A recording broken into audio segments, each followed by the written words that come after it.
So this happens to be what? Fourth lecture, work energy. And कल हमने पढ़ा conservative forces and non conservative forces.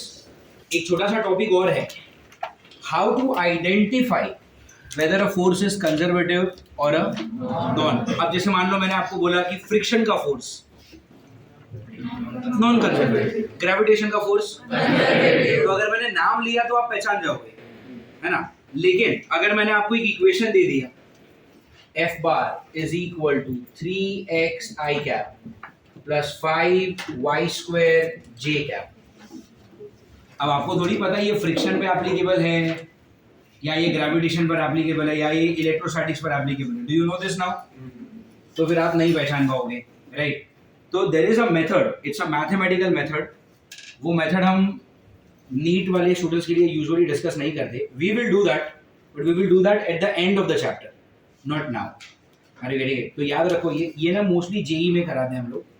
सो एक और topic है, how to identify whether a force is conservative और a non conservative. तो ये हम लोग करेंगे, but since this is not the main stream chapter, इसको अभी के लिए अपन इग्नोर करेंगे, चैप्टर खत्म होने के बाद करेंगे, ठीक है. तो एक टॉपिक है ऐसा, याद रखना खाली, ठीक है. 3 पेज छोड़ दो पूरे, हेडिंग चाहिए तो लिख के ले लो. How to identify whether a given force is conservative force और a non conservative force, and leave 3 full pages. बंद करना है, बंद है, लो कर दो. चालू नहीं है. हाँ तो कर दो ना चालू. चालू है, ठंड लग रही है तो बंद कर दो. बंद है, गर्मी हो रही है तो चालू कर दो. जस्ट डू द ऑब्वियस, है ना. या क्या हेडिंग लिखने बोला मैंने?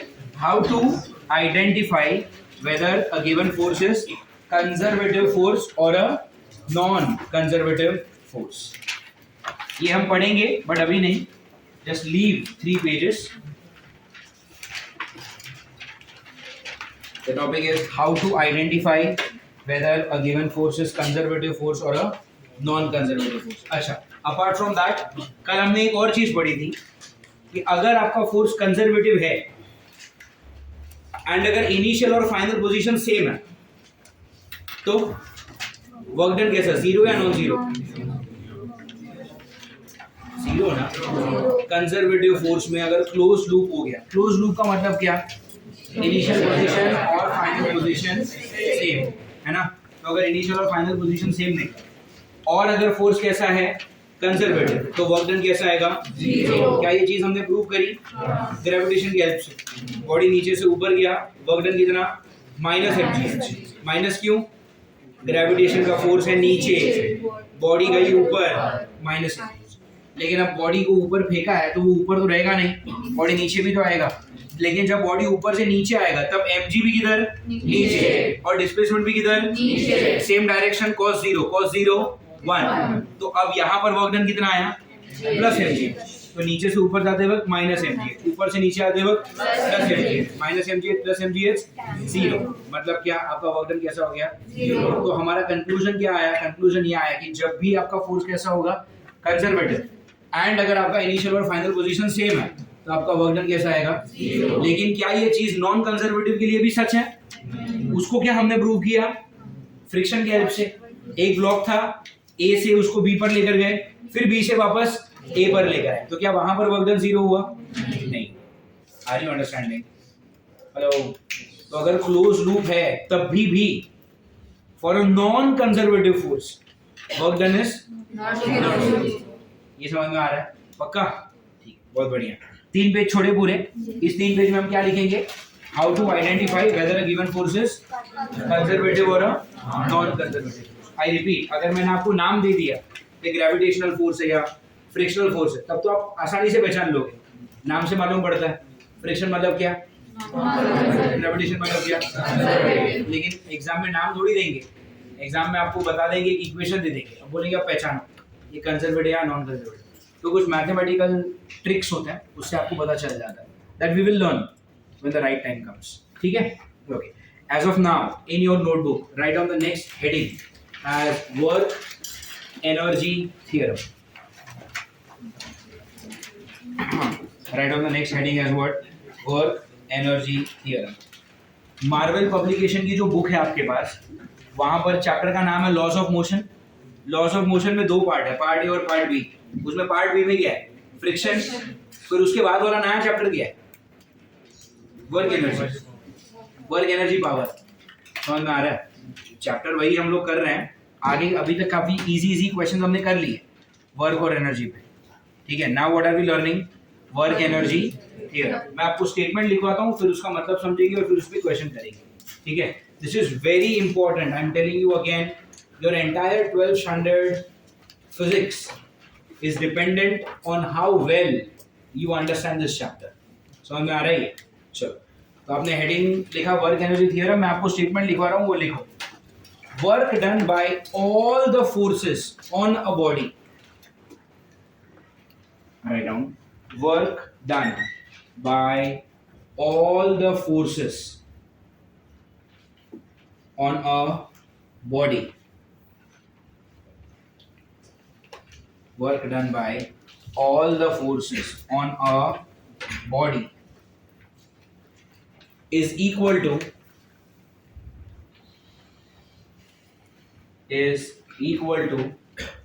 change in kinetic energy of the body.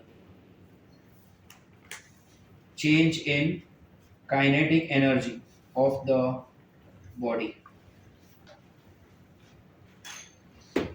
Work done by all the forces on the body is equal to change in kinetic energy of the body. ये आपका statement हो गया। अगर इसी स्टेटमेंट को अगर आपको मैथमेटिकल लिखना है तो आप ऐसा लिखोगे, work done by all the forces is equal to change in the kinetic energy of the body. अब जब मैं बोलता हूं कि ऑल द फोर्सेस, इसका मतलब क्या? Work done by conservative force plus work done bye non conservative force plus work done by external force is equal to change in the kinetic energy. What do you mean by external force? आप जब force apply करते हो, मान लो यहाँ पर एक block पड़ा हुआ है, ठीक है। अगर मैं चाहता हूँ कि ये ब्लॉक अपनी जगह से हिले तो मुझे उसको खींचना पड़ेगा ना। तो ये जो अप्लाई किया गया बाहर से जो फोर्स है, this force is called as what? External force. समझ में आ रहा है? अब जैसे मान लो आपके पास एक बॉडी है, इंक्लाइन प्लेन पे रखा हुआ है, एंगल कितना है? थीटा, ठीक है। मान लो यहाँ पर फ्रिक्शन है म्यू इक्वल टू 0.2, और अगर यहाँ पर एक बॉडी है, समझ में आ रही है? कितने कितने फोर्सेस लगेंगे इस पे? ये कितना आएगा? mg cos theta. ये क्या आएगा? mg sin theta. इस तरफ ऊपर क्या आएगा? मान लो मैं आपको बोल रहा हूँ कि बॉडी सड़क के नीचे जा रहा है। अब अगर ये नीचे जा रहा है तो पीछे क्या आ गया? फ्रिक्शन। तो इसमें ये जो फ्रिक्शन का फोर्स लगा, ये क्या आ गया? Non conservative. ये ओरिजिनल जो यहाँ पे नीचे लग रहा था वेट mg, वो क्या है? Conservative force. अब ये सड़क के किधर जा रहा है? नीचे। मान लो मुझे इस बॉडी को ऊपर लेके जाना है, तो क्या करूंगा मैं? खींचना पड़ेगा। तो यहाँ से मैं क्या करूंगा? बॉडी को खींच रहा हूँ, मतलब ये मैंने क्या किया? अरे गेटेंगे। तो अभी अगर आप बॉडी को देखोगे तो mg क्या है? Conservative force. फ्रिक्शन क्या है? Non conservative force. Are you getting it? Applied force क्या है? External force. Do you understand this? समझ में आ रही है? एक चीज सोचना, वहां पे एक और फोर्स है, नॉर्मल फोर्स। नॉर्मल क्या होगा? कंजर्वेटिव या non conservative? I don't know, think. ठीक है, नॉर्मल फोर्स क्या होगा? कंजर्वेटिव होगा या नॉन कंजर्वेटिव होगा? थोड़ा सोचो। अभी जवाब देने की कोई जरूरत नहीं, कल जवाब दिया तब भी चलेगा। ठीक है, fine. So as of now coming back to the topic, क्या लिखा आपने वहां पे? स्टेटमेंट क्या आपका? Work done by all the forces is equal to what?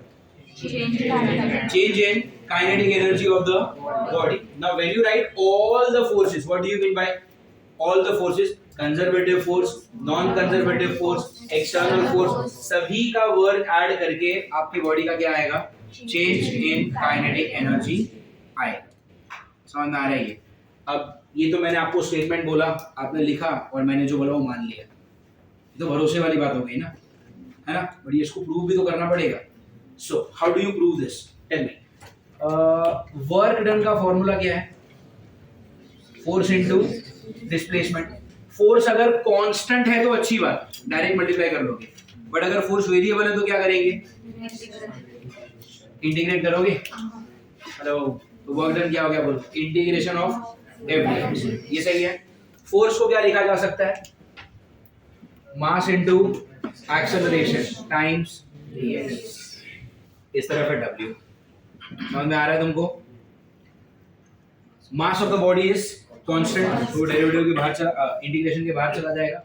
अंदर क्या है, integration of acceleration times dx। क्या एक्सेलरेशन को dv by dt लिखते हैं हम, स्प्लिट करके मल्टीप्लाई डिवाइड बाय dx करते हैं हम, तो इससे क्या हो जाएगा, what is dx by dt, v, और इधर क्या बना, dv by dx। ये आपने पहले भी किया होगा, एक्सेलरेशन को v dv by dx, क्या ये पहले भी लिखा है तुमने? क्या वो मैं दोबारा यहाँ पे लिख सकता हूँ? कैसे किया वो समझा? व्हाट इज एक्सेलरेशन का actual formula, dv by dt। तो dv ऊपर लिखा, dt नीचे लिखा, पर स्प्लिट करके लिखा, और फिर क्या किया मैंने, मल्टीप्लाई डिवाइड बाय dx। ये तो मैथमेटिकली अलाउड ही है ना। और ये करने से फायदा क्या हुआ, what is dx by dt, this is change in displacement upon time. मतलब ये क्या बन गया, इधर लिख दिया, और ये dv by dx तो है ही। इन शॉर्ट एक्सेलरेशन को क्या लिखा जा सकता है, v dv by, लिखेंगे फिर, ये मास तो बाहर निकल गया, एक्सेलरेशन को मैंने क्या लिखा, v dv by dx। यहाँ से dx और ये dx क्या हो गया, कैंसिल हो गया। इन शॉर्ट वर्क डन क्या आ गया, mass times integration of what, tell me, v। समझ में आ रहा है आपका? यहाँ तक अभी समझ में आया।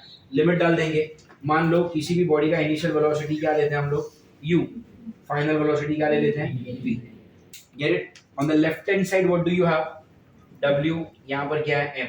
What is integration of v dv, v का पावर क्या है, 1, पावर 1 होता है तो इंटीग्रेशन क्या आएगा, v square by 2।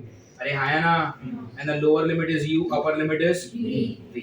Left hand side पे क्या है, w, आपके पास क्या है, m। ये जो नीचे 2 है वो तो कांस्टेंट नंबर है ना, so that will get out of the this thing, limit thing, तो वो इधर आ गया m/2। अब आप क्या करोगे, अपर लिमिट डालोगे, अपर लिमिट डाला तो v स्क्वायर, फिर आप लोअर लिमिट डालोगे u स्क्वायर, और दोनों के बीच में माइनस। तो क्या ये m और 2 को मैं अंदर मल्टीप्लाई कर सकता हूँ, तो क्या आएगा, half mv square minus half mu square. What is half mv square, kinetic energy final, what is half mu square, kinetic energy initial. In short work done क्या आ गया, चेंज इन काइनेटिक एनर्जी। क्या वही चीज मैंने आपको वहां पर भी बोली, हेलो, और यहाँ पर आपने बोलेगा, अभी आपने तो लिखा है वर्क डन, वर्क करता कौन है, कोई ना कोई फोर्स ही करेगा ना। वर्क का कोई भी फॉर्मूला देख लो, fs cos थीटा बोलो या फिर इंटीग्रेशन f dx बोलो, वर्क हो रहा है मतलब कोई ना कोई फोर्स तो ज्यादा ही है ना। बिना फोर्स के वर्क होगा कैसे? तो यहाँ पर हमने क्या लिखा, क्या प्रूव किया, work done is equal to what, tell me, change in, but this is work done by which force, कुछ मेंशन थोड़ी किया था, ये तो कोई भी फोर्स हो सकता है, तो वही तो लिखा मैंने यहाँ पर, work done bye all the forces is equal to what, tell me, change in kinetic energy of the body। And when I say all the forces, it could be conservative, could be non-conservative, could be accelerative, कुछ भी, सब मिला के आपका क्या हो जाएगा, change in kinetic energy। समझ में आ रहा है? And एक सवाल आता है यहाँ पे, if you think beyond what is written on the board, एक सवाल ये आता है कि सिर्फ काइनेटिक एनर्जी क्यों है वहां पर, पोटेंशियल क्यों नहीं? क्या ये सवाल आया कि मैंने डाउट बना दिया दिमाग में? सॉरी, नॉन कंजर्वेटिव फोर्स भी हो सकता है, तो है ही ना। मैंने आपको कल एक लाइन लिखवाई थी अगर आपको याद है, कि the concept of potential energy exists only in the conservative force. क्या यहाँ पर work done by conservative force भी है? इसी चीज के अंदर पोटेंशियल एनर्जी छुपा हुआ, ये हम आगे के लेक्चर्स में पढ़ेंगे। समझ आ रहा है? आने वाले 2 लेक्चर के बाद ये जो लिखा है ना खाली work done by conservative force, उसको भी स्प्लिट करेंगे, और जब यहाँ पर स्प्लिट करोगे तो यहाँ पर क्या आ जाएगा, पोटेंशियल भी आएगा। फिर वो पोटेंशियल को आप यहाँ पर लेंगे तो क्या आ जाएगा, काइनेटिक प्लस पोटेंशियल, और ये बन गया आपका ग्रेविटेशन का कॉन्सेप्ट। अरे यार समझ में आ रहा है? So wait for 2 more lectures. I repeat, non conservative force में तो पोटेंशियल एनर्जी का कॉन्सेप्ट होता ही नहीं, कंजर्वेटिव में होता है। आगे चल के जब आप इसको भी स्प्लिट करोगे ना, what do you mean by split करोगे? यहाँ पर क्या लिखा था? Work done by all force, फिर इसको स्प्लिट कर दिया तो तीन चीजें आ गई। वैसे इसको ना आगे चल के और स्प्लिट करेंगे तो यहाँ पर पोटेंशियल एनर्जी भी आएगा माइनस साइन के साथ। क्यों? अरे इधर माइनस साइन होगा तो इधर लेके जाओगे तो प्लस बनेगा ना, तो यहाँ पे क्या आएगा? काइनेटिक प्लस पोटेंशियल बन जाएगा total energy. Are you getting it? But वो हम करेंगे और 2 लेक्चर के बाद। बट आई होप आपको बेसिक समझ में आया होगा। क्या इस लाइन में क्या पोटेंशियल एनर्जी है? हाँ, वो छुपा हुआ है। कहाँ पर? यहाँ पर, इसी के अंदर। इसको स्प्लिट करोगे तो पोटेंशियल एनर्जी भी आएगा, 2 लेक्चर के बाद आएगा लेकिन, ठीक है। और कैसी साइन आएगी? प्लस या माइनस? माइनस। माइनस क्यों सेंसिबल लग रहा है? इधर माइनस होगा जाएगा तो प्लस होगा, फिर kinetic plus potential will become what? तो तब आपको पता चलेगा कि work is not only considering kinetic energy, वहां पर पोटेंशियल है। तो फिर आएगा वर्क यहाँ पर, और इस तरफ क्या आएगा? Kinetic plus potential which is what? और फिर यहाँ पर आएगा वर्क, यहाँ पर आएगा टोटल एनर्जी। तो ये रिलेशन हो जाएगा वर्क और एनर्जी का। वही तो चैप्टर है ये, वर्क एनर्जी प्रिंसिपल। समझ में आ रहा है ये? तो फिर इस चैप्टर में बार बार हम लोग पावर क्या लिखे हैं? Work energy power, work energy power. Power कुछ नहीं है, पावर मतलब क्या? Work upon time. तो वर्क निकालना सीख लेंगे, उसको टाइम से डिवाइड कर देंगे तो पावर मिल जाएगा। सो वो जो पावर वर्ड है उस पर ज्यादा ध्यान मत दो, वर्क और एनर्जी पे ध्यान दो। और जब मैं बात करता हूँ एनर्जी की, तो क्या मैं सिर्फ काइनेटिक की बात कर रहा हूँ? पर यहाँ पे तो सिर्फ काइनेटिक लिखा है तुमने। पोटेंशियल है इसके अंदर, वो इधर जाएगा तो टोटल आ जाएगा। Are you understanding all this? पक्का? ठीक है। क्या आपने ये लिखा? ये लिखा नहीं, तो आपने खाली स्टेटमेंट लिखा है ना, ठीक है। तो स्टेटमेंट को सपोर्ट करता हुआ ये दोनों मैथमेटिकल लाइन लिख दो, और फिर यहाँ पे लिख दो कि आप क्या? Proof of work energy principal. Do you understand this? पक्का? एंड ये लिखने की जरूरत है क्या? ये किया है ना तुमने, मोशन 1D 2D में किया होगा यार ये सब। पक्का? चलो इसको कॉपी कर फास्ट। चलो हो गया सबका लिखकर? चलो right on the first question. A body of mass 2 kg, a body of mass 2 kg experiences a force. A body of mass 2 kg experiences a force that makes a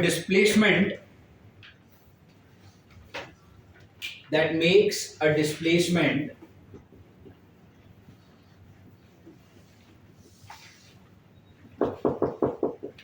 S is equal to 2t square minus 2t plus 10 meters. S is equal to 2t square minus 2t plus 10 meters. ठीक है? लिखो question. Find the work done by this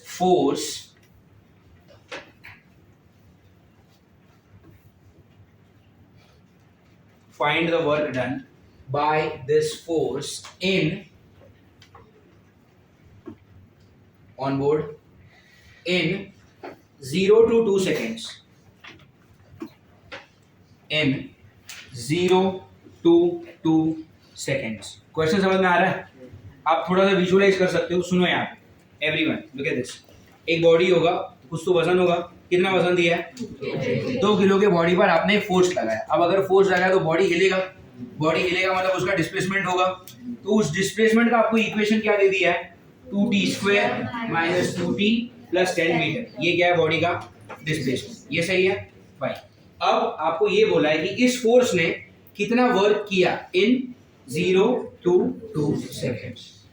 समझ में आ रही है?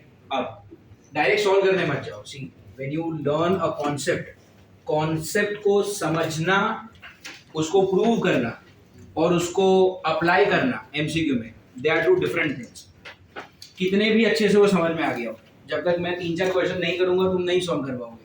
ठीक है? ज्यादा पैनिक होने वाली बात नहीं है। On board everyone, let's see how to solve this. आपको क्या चाहिए? वर्क डन चाहिए। ठीक है? वर्क डन का फॉर्मूला क्या होता है?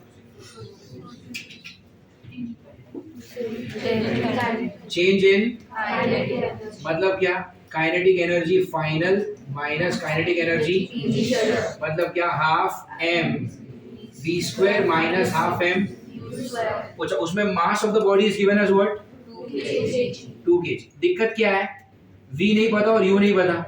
अगर v और u मिल जाए तो हो गया ना क्वेश्चन। तो आपका गोल क्या है, you want to find out v and you want to find out u।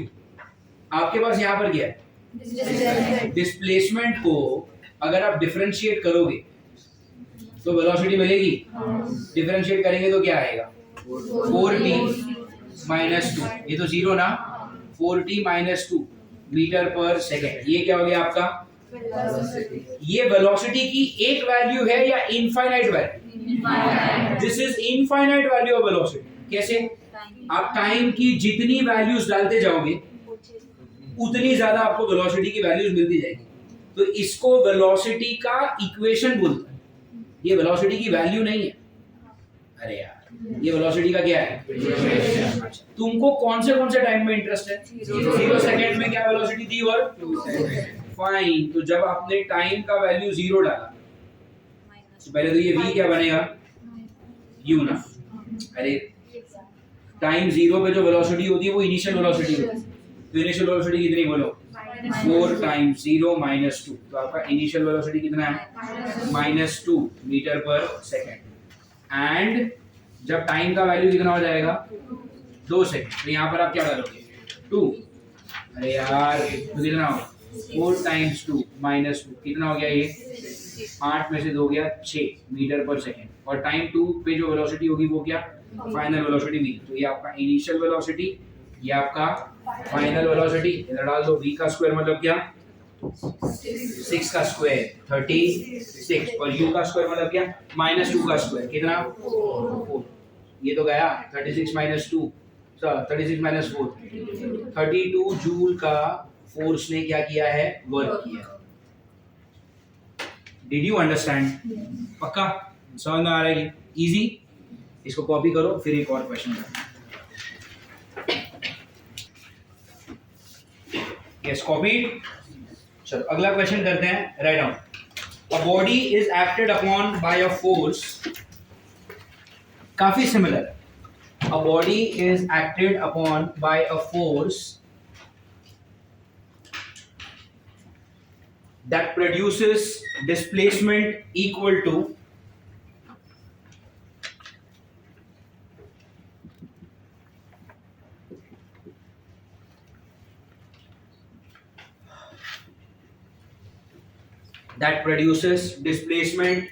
to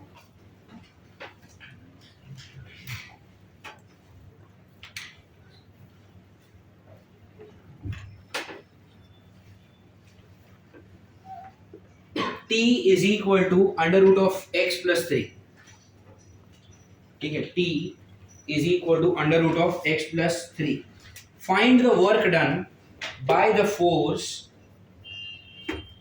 find the work done by the force from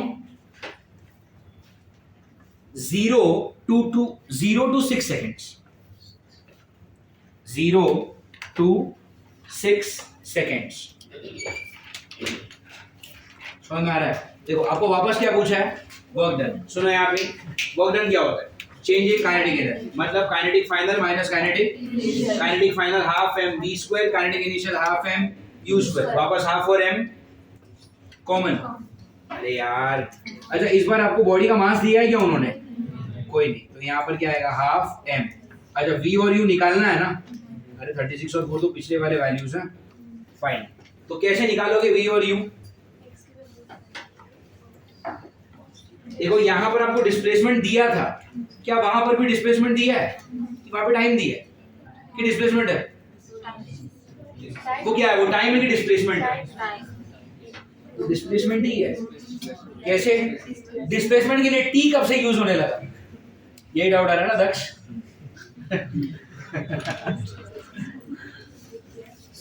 वो टाइम है कि डिस्प्लेसमेंट है, वो डिस्प्लेसमेंट भी है ना। कैसे, t is equal to root of x plus 3 है, आप क्या कर लो, पहले तो 3 को इस तरफ भेज दो, तो ये t minus 3 is equal to root X हो गया। अब आप स्क्वायर कर लो, तो t माइनस 3 का स्क्वायर और रूट एक्स का क्या हो जाएगा, तो यहाँ से x क्या हो गया, t square minus 6t plus 9 आ गया डिस्प्लेसमेंट। अब आपको क्या चाहिए, velocity which is equal to dx by dt, क्या आएगा बोलो, 2t माइनस 6 और 9 का डेरिवेटिव क्या आ गया, तो ये क्या आ गया, वेलोसिटी 2t माइनस 6 मीटर पर सेकेंड। पहले आपका टाइम कितना है, टाइम 0 पे जो वेलोसिटी होगी वो इनिशियल वेलोसिटी, इधर 0 डाला तो माइनस 6 और फिर टाइम कितना है 6 सेकेंड, तब वेलोसिटी कितनी, इधर 6 डाला तो 2 6 12 माइनस 6, ओह एक माइनस 6 आया, एक प्लस 6 आया, इससे क्या होगा, v का स्क्वायर मतलब 6 का स्क्वायर 36 माइनस u का स्क्वायर क्या होगा, माइनस 6 का स्क्वायर 36, तो 36 माइनस 36 0, इसीलिए शायद उन्होंने m दिया भी नहीं, वर्क डन क्या आएगा, 0। डू यू अंडरस्टैंड, समझ में आ रहा है, इसको भी कॉपी कर लो। This happens to be quarterly question number 2। अभी ये क्वेश्चन नंबर 2 हो गया, इसको थोड़ा बाद में लिखेंगे, अंदाजन जगह छोड़ दो 10-12 लाइन। तीसरा क्वेश्चन लिखो, फिर उसको भी सॉल्व करना और इसको भी कॉपी कर लेना। Right on the question, question number 3 in work energy concept, right on, a body that has mass of 2 kg, a body that has mass of 2 kg experiences a force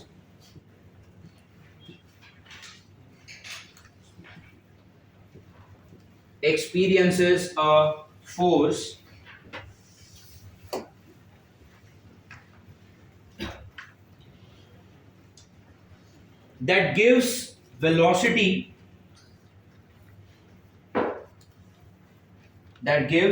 velocity on board v is equal to alpha root x, v is equal to alpha root x to the body पहले आगे वाला question पढ़ने के पहले ये line समझ में आ रही, एक बॉडी आपके पास, वजन कितना है 2 किलो, इस बॉडी पे क्या लगा, फोर्स की वजह से बॉडी जगह से हिलेगा, बॉडी जगह से हिला मतलब क्या, उसके बाद वेलोसिटी होगी, वो वेलोसिटी आपको क्या दी है, अल्फा रूट एक्स। समझ में आ रहा है, एक बार वापस पढ़ लेंगे वहां पे, a body that has mass of how much 2 kg experiences a force, और उस फोर्स ने बॉडी को क्या दिया, velocity, that gives a velocity v equal to alpha root x metre per second to the body. ये समझ में आ रहा है। आपका क्वेश्चन है, find the work done by this force,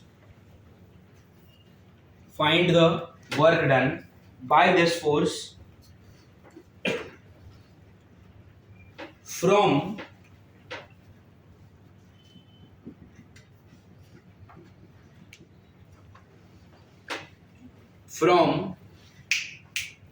x equal to 0 to x equal to b, from x equal to 0 to x equal to b, ठीक है, फुल स्टॉप, ब्रैकेट में लिख दो अल्फा इज अ कांस्टेंट,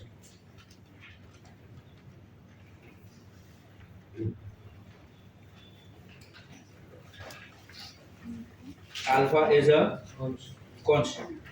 चलो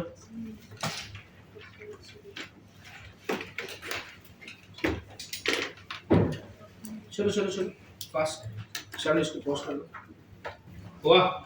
चलो क्या करेंगे यहाँ पर, जब x की वैल्यू 0 डालोगे आप तो इनिशियल वेलोसिटी कितनी 0, और जब आपने x की वैल्यू b डाल दी तो फिर वेलोसिटी कितनी अल्फा रूट b, तो ये इनिशियल वेलोसिटी वो final velocity, and work done का फॉर्मूला क्या, half m v square minus u square, mass of the body कितना 2 kg, v का स्क्वायर मतलब इसका स्क्वायर कितना अल्फा स्क्वायर b, और u कितना है 0, ये 2 और ये 2 कट, आपका कितना आ गया alpha square b is equal to work done.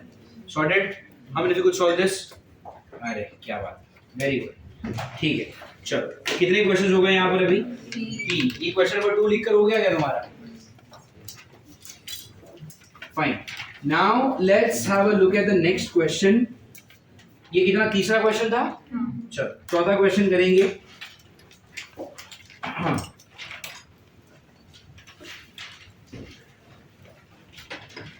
It's a very important conceptual question. इसको थोड़ा सा कनेक्ट करेंगे यूसीएम के साथ भी और थोड़ा ग्रेविटेशन के साथ। एक ही क्वेश्चन सब कुछ कनेक्ट करेगा। Look at this. So there is a ceiling and this is a string. उधर नीचे आपने क्या रख दिया? एक बॉल जिसका मास कितना है? m। और इस पॉइंट को मैं मानूंगा ये आपका रेफरेंस पॉइंट है, ठीक है? इनको समझ में आ रहा है? इसको मैंने यहां से खींचा मतलब क्या किया? थोड़ा सा फोर्स अप्लाई किया इस तरफ। मुझे एक बात बताओ, क्या इस फोर्स अप्लाई करने की वजह से क्या ये बॉडी ऐसे चलेगा? क्यों? ऊपर रस्सी से बांधा हुआ है ना, तो क्या होगा? वो ऐसे सर्कल में ऊपर जाएगा।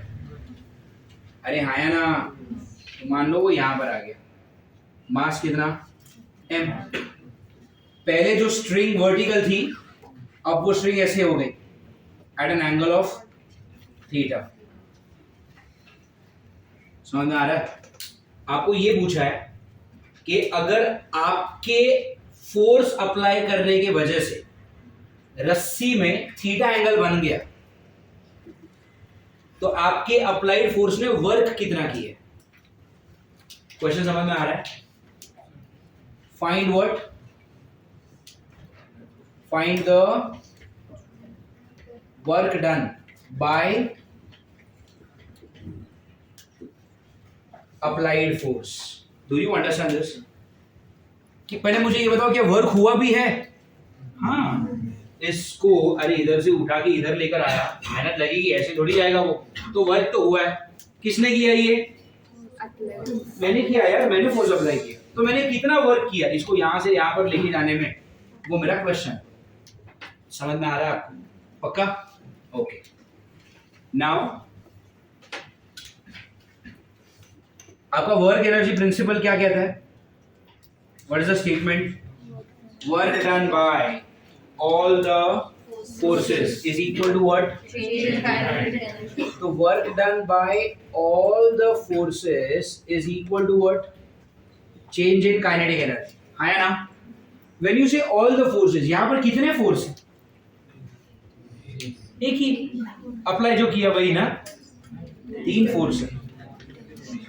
अरे इधर नीचे mg भी तो है, यहाँ पर ऊपर टेंशन भी तो है, और आपका अप्लाइड फोर्स, टोटल 3 फोर्स। तो इन तीनों का वर्क लेना पड़ेगा। पहले किसका लोगे? Work done by gravity plus work done by tension plus work done by applied force is equal to change in kinetic energy. समझ में आ रहा है? और कोई फोर्स है? फ्रिक्शन विक्शन तो है नहीं, आसपास में एक्चुअली हवा होती है, हवा का रेजिस्टेंस होता है, बट वो अपन इग्नोर करेंगे। ठीक है? ओके। अब क्या आपको क्या निकालना है? वर्क डन बाय ग्रेविटी, है ना? किसी भी वर्क डन का फॉर्मूला क्या होता है? Force into displacement into angle. Angle का कॉस या साइन? इसका और एक तरीका भी तो बताया था मैंने। अगर आप देखोगे mg किधर है? नीचे। एक्चुअल डिस्प्लेसमेंट कहां पर है? एक्चुअल डिस्प्लेसमेंट है यहां से यहां। अरे यार ये होता है ना, what is displacement? Initial position और फाइनल पोजीशन को जोड़ता हुआ लाइन। तो इनिशियल इधर है, फाइनल इधर है। इनिशियल और फाइनल को जोड़ता हुआ लाइन तो यहां पर है। तो mg देखा जाए तो यहां पर है। देखो ये आपका बॉब है, mg इधर है और डिस्प्लेसमेंट ऐसा है। Are you understanding? तो ऐसी चीजों को सॉल्व करने के लिए मैंने आपको एक और चीज बताई कि आप क्या कर लो, या तो फोर्स का कंपोनेंट ले लो जो डिस्प्लेसमेंट के डायरेक्शन में हो, या तो डिस्प्लेसमेंट का कंपोनेंट ले लो तो फोर्स का डायरेक्शन। याद है ये? अब देखो इसको हटा देते हैं यहां से।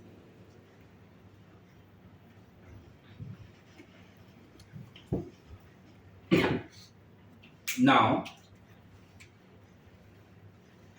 थोड़ा सा दिमाग लगाओ, मुझे बताओ अगर मान लो ये पूरी रस्सी यहां से लेकर यहां तक, अगर ये पूरी रस्सी है L,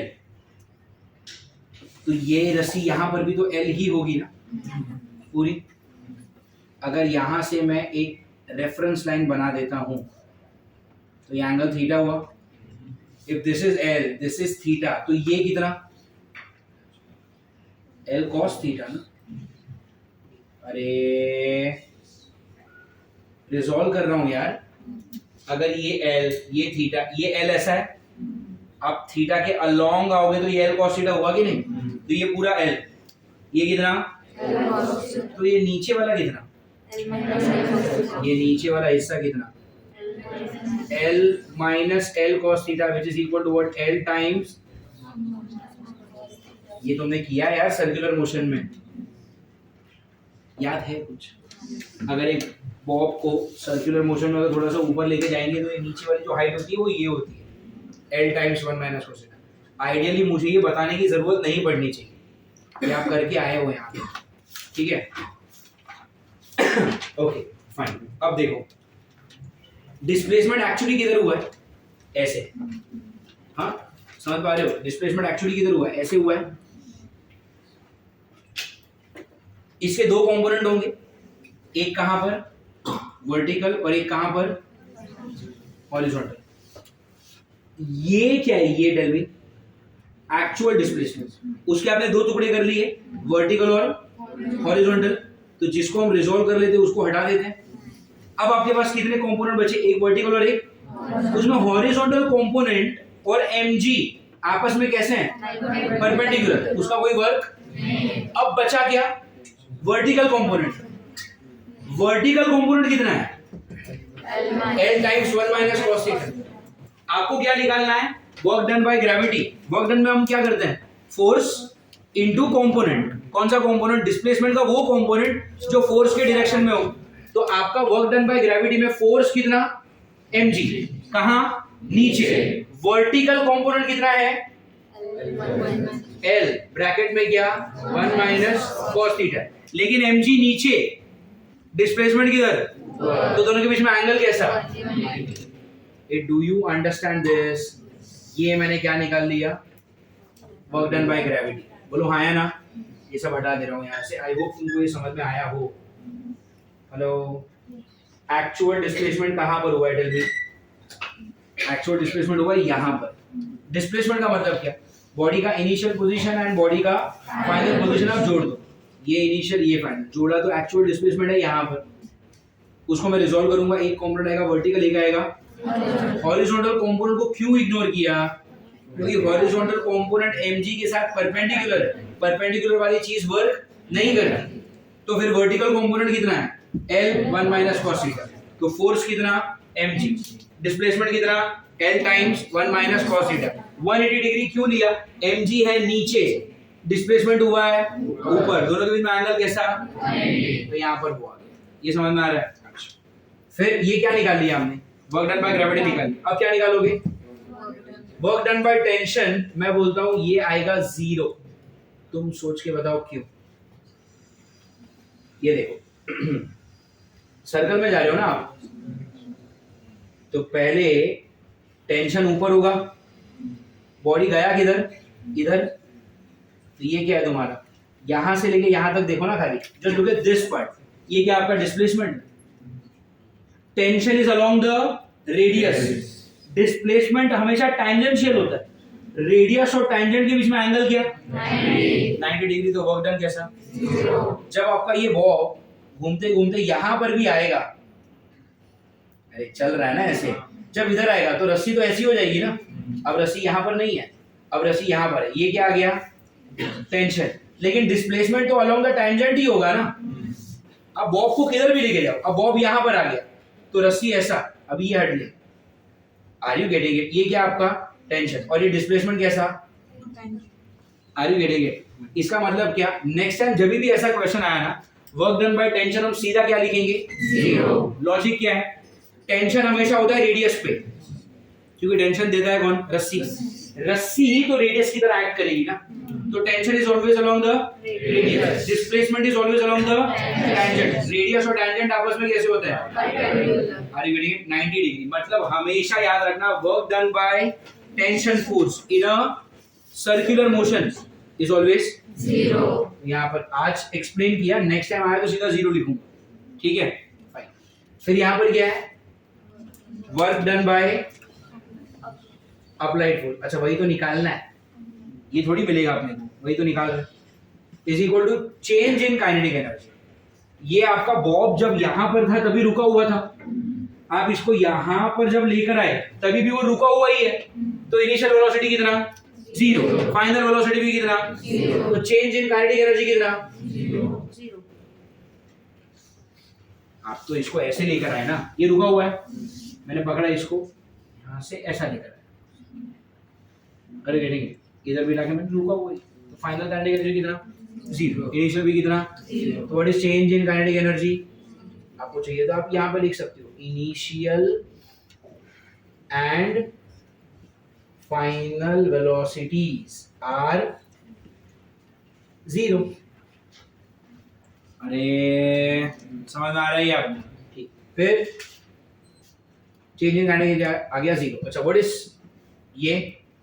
mgl 1 माइनस cos थीटा, cos 180 माइनस प्लस ये क्या है? Work done by applied force is equal to 0। तो what is work done by applied force? mgl bracket में 1 minus cos। Do you understand? अब ये आपको लग रहा होगा कि ये क्वेश्चन हुआ, ये क्वेश्चन नहीं हुआ, इस पे मैं 10 क्वेश्चन बना सकता हूँ।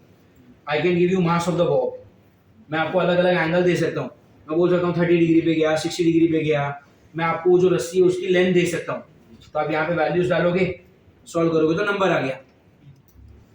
मैं आपको बोल सकता हूँ ना, रस्सी है 1 मीटर की, तो आप एल को क्या डाल दो? 1। बॉब जो है उसका वजन है 2 किलो, तो आप एम की जगह पे क्या डाल दो?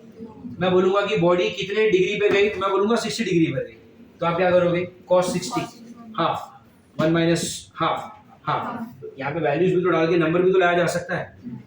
Are you understanding the concept? तो यहाँ पर हमने क्या किया, हमने निकाला work done by the applied force, और आंसर कितना आया उसका? mgl 1 माइनस cos थीटा। Do you understand this? समझ में आ रहा है आपको? ठीक है। क्या ये चीज आपने सर्कुलर मोशन में सॉल्व करी है? ऐसा चीज आपने सर्कुलर मोशन में सॉल्व किया है? किया है। बताता हूं मैं कहां पर।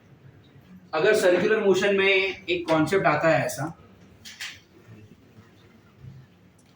यूसीएम में, कौन सा यूसीएम नहीं, सॉरी, ये किया आपने वर्टिकल सर्कुलर मोशन। मान लो एक बॉडी यहां पर है, इसके पास है वेलोसिटी v, बॉडी गया इस एंगल तक, एंगल बनाया कितना? थीटा। ऐसे क्वेश्चन किए आपने? कैसे करते थे आप? मान लो ये जगह है A, ये जगह है B, तो आप क्या लिखते थे? Total energy at A is equal to total energy at B। इस लाइन को आप क्या मान लोगे? रेफरेंस। तो रेफरेंस है। टोटल एनर्जी में कौन कौन आता है? काइनेटिक और पोटेंशियल। तो एट A काइनेटिक एनर्जी कितना?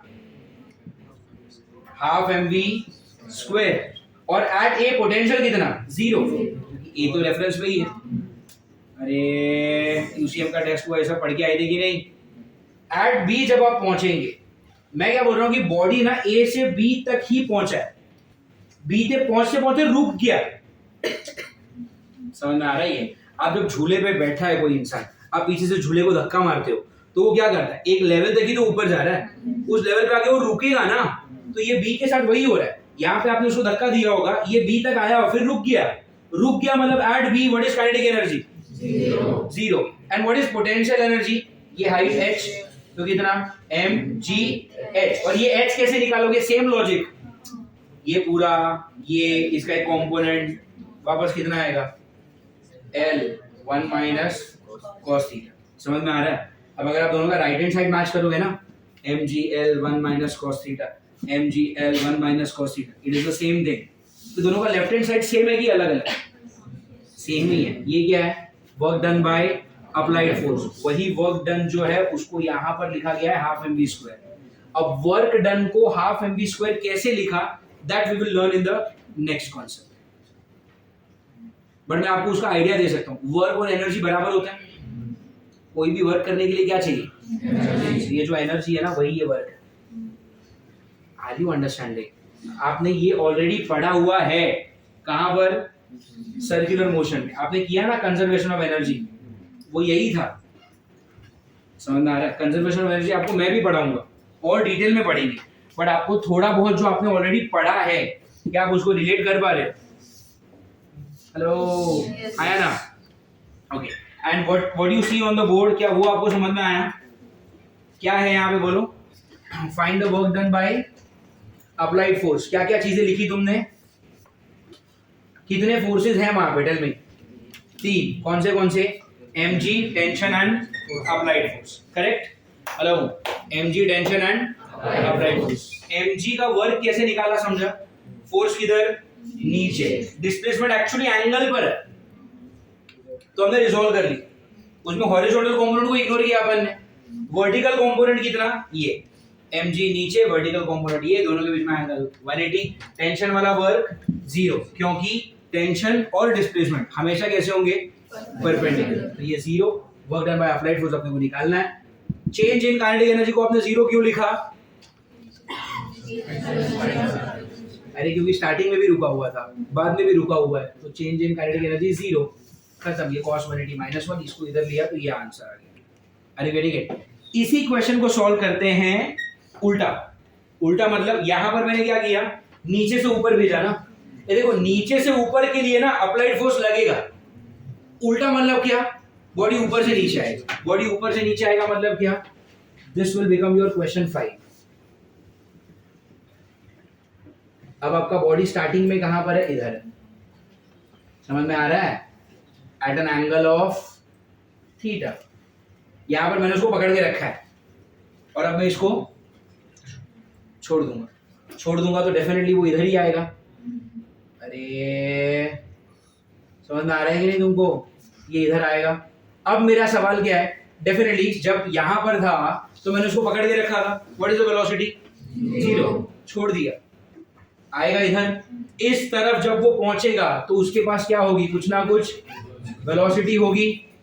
अरे हाँ या ना? मैं आपसे क्या पूछ रहा हूं कि मैंने उसको छोड़ा ए से, वो पहुंचा कहां पर? बी तक, और बी पर पहुंचने के बाद उसकी वेलोसिटी क्या होगी? क्या आपने ये क्वेश्चन सॉल्व किया यूसीएम में? किया है ना? कैसे? Total energy at A is equal to total energy at B. ये लाइन आपकी क्या बन जाएगी बोलो? ये आपका रेफरेंस लाइन. जब आप ए पर हो तब काइनेटिक एनर्जी कितना? 0. क्यों? ये हाथ से पकड़ के रखा था यार, चल ही नहीं रहा है. वेलोसिटी कैसा है? 0. लेकिन जब आप ए पर हो तब पोटेंशियल एनर्जी है कितनी? mgh. ये हाइट क्या है? अरे हर बार नहीं बोलूंगा अभी. हाइट कितनी है? l 1 minus. ये आपने क्या लिख दिया? ये आपने लिख दिया total energy at A is equal to total energy at B. जब आपका बॉडी बी पर पहुंचा तो उसके पास काइनेटिक एनर्जी कितना है? Half mv square. एंड तब उसके पास पोटेंशियल एनर्जी कितनी है? 0. ये आप ऑलरेडी कर चुके हो यार. यहाँ पर ये m और ये m कैंसिल है ना. इधर 0 सब इग्नोर करो. 2 को इधर लेके जाओ, कितना आएगा? 2gl ब्रैकेट में 1 माइनस cos थीटा. और इस तरफ क्या बचा है? v स्क्वायर ना. Have you solved this thing in UCM? अरे किया है कि नहीं? बट ये कौन सा कॉन्सेप्ट है? कंजर्वेशन ऑफ एनर्जी भाई. मुझे यही क्वेश्चन सॉल्व करना है यूजिंग वर्क एनर्जी. अरे यार समझ में आ रहा है? तो ये क्या हो गया तुम्हारा? ये हो गया method 1. I want to solve the same question using second method. Second method मतलब क्या?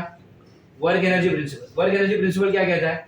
Work done by all the forces is equal to whatever change in kinetic energy. Work done by all the forces. अब इस body पे कितने forces लग रहे हैं total? अभी 2 ही है, mg और टेंशन. वहां पे 3 था, यहाँ पर कितने हैं? 2. कौन से?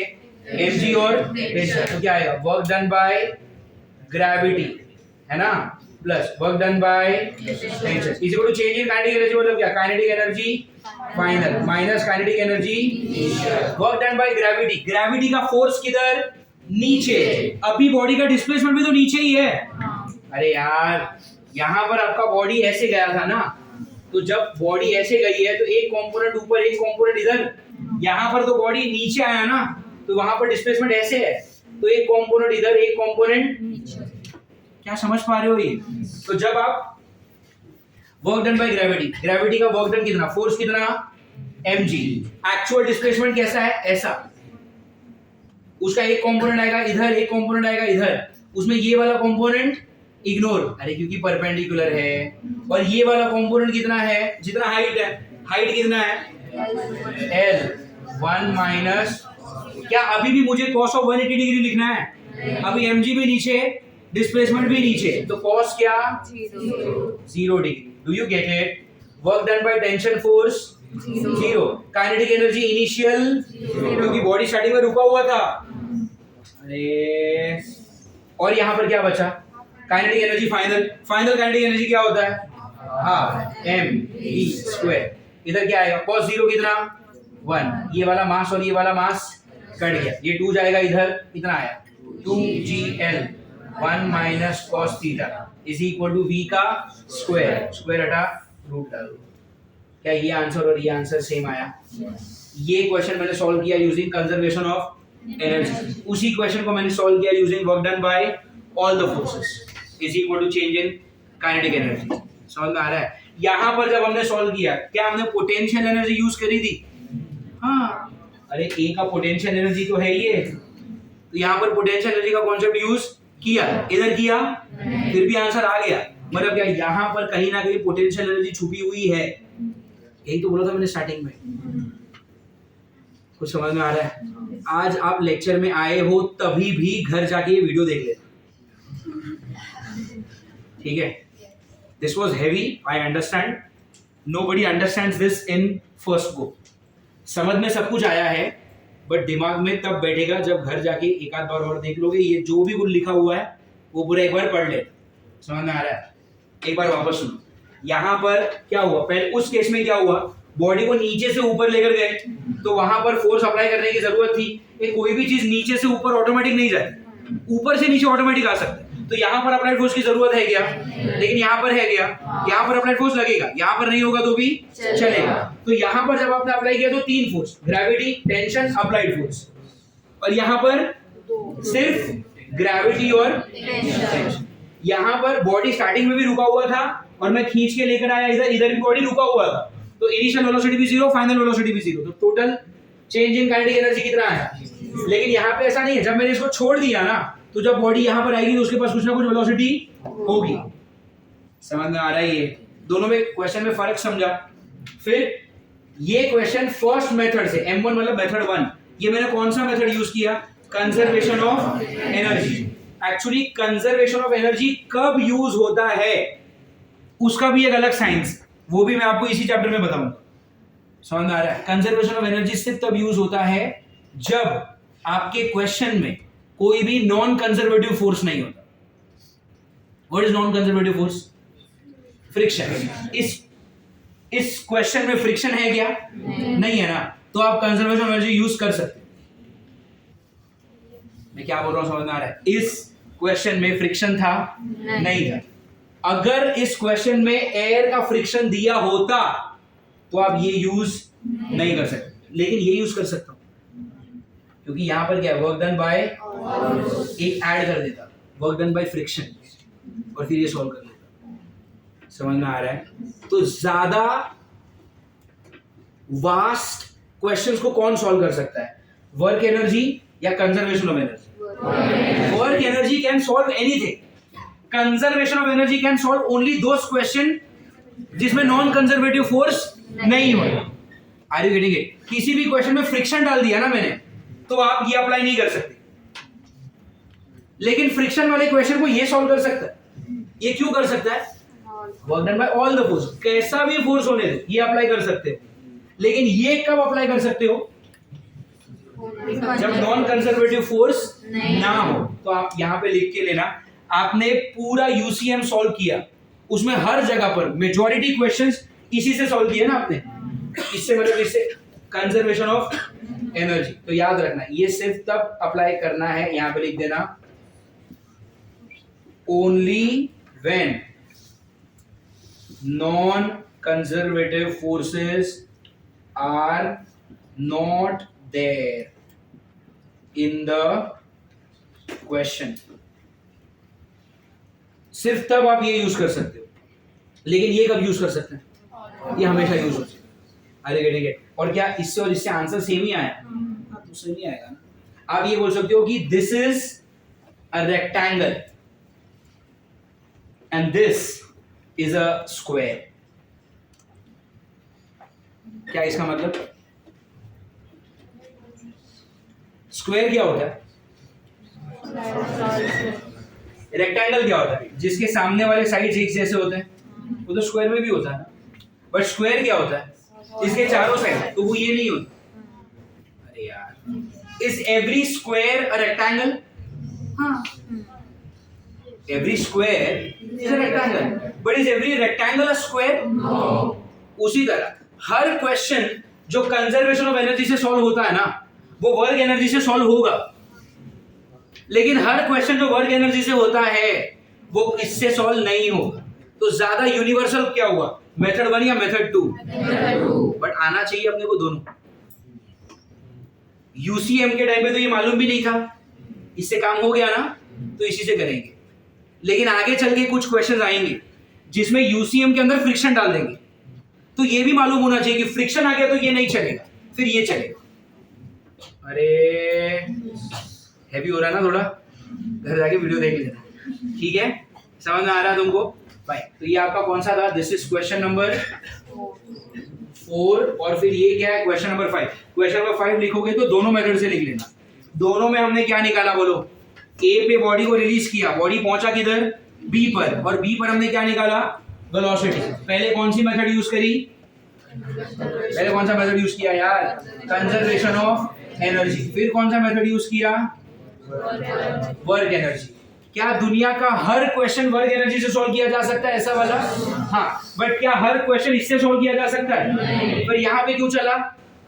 क्योंकि फ्रिक्शन नहीं था। अगर इधर मैंने फ्रिक्शन डाल दिया तो ये मेथड फेल हो जाएगा, लेकिन ये वाला मेथड फिर भी चलेगा। समझ में आ रहा है आपको? पक्का? श्योर? ठीक है, इसको कॉपी कर लो। क्वेश्चन नंबर 5 का दोनों मेथड लिखना, and that is all for today. ठीक है?